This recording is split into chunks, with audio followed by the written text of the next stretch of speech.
everyone, welcome to the Front Row with Ed. Today we're going to talk about a common condition that I see, and that's lower back pain. Okay, so a quick anatomy review so we're all on the same page. First 7 vertebrae are cervical, the next 12 are thoracic, which includes the rib cage, next 5 are lumbar spine, and then we have the sacrum. So in understanding chronic lower back pain, you have to also understand the role and the relationship of the thoracic spine to the lumbar spine. Okay. The thoracic spine likes to rotate. That's where most of our spinal rotation should come from. Our lumbar spine is responsible for more flexion, extension, stability, and some rotation. So it does not like to rotate a whole heck of a lot. So now you can guess what happens if our thoracic spine gets stiff. We have a natural kyphosis to our thoracic spine, okay? But what happens after a while, gravity starts to win, and we start going further and further into kyphosis. As we go further into kyphosis, we lose the ability to rotate through our thoracic spine. So one of the first things I check for when someone comes in to see me with lower back pain, okay, oftentimes I'll check, do you have normal thoracic spine rotation? Okay, a lot of times they don't. So we'll work on improving thoracic spine rotation and getting the movement where it should come from instead of having the movement come from the lumbar spine. Hopefully that makes sense, okay? Because we have to rotate. Rotate is part of daily life, okay?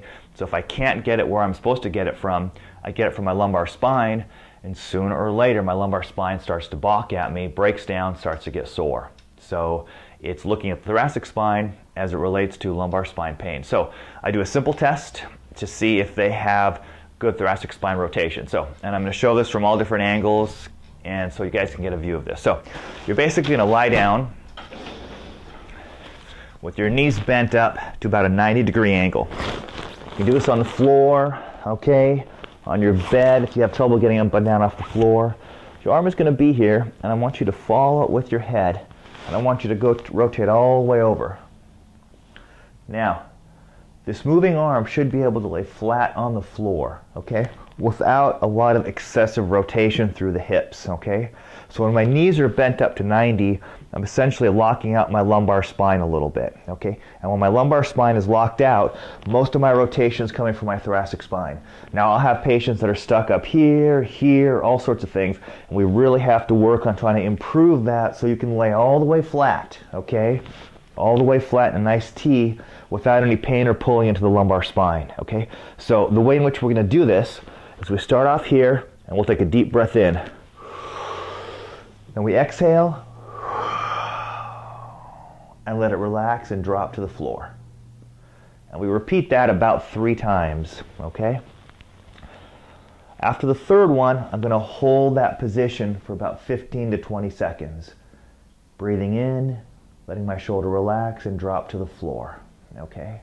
Now sometimes people will get some lower back pain with this, okay? And if it does, that means they have not disassociated their thoracic spine from their lumbar spine, which means every time they're doing a simple rotation, they're pulling and stressing that lumbar spine. So you should be able to do that without any sensation in the lumbar spine.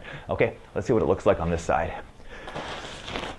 So same thing, you lie down, knees bent to 90, arm is here, take a deep breath in. As you exhale, you drop it down. When it's done sagging, you bring it back over again. We do that 3 times. The reason why we do that 3 times before we hold it is that each time we might gain just a little bit more motion. After the third one, we're going to hold and maintain that position for 15 to 20 seconds. Sometimes the pull across the chest is too strong because we've got some tight pecs. If you bend your elbow a little bit, that'll take a little pressure off of here, but I do want you to get a pec stretch, okay?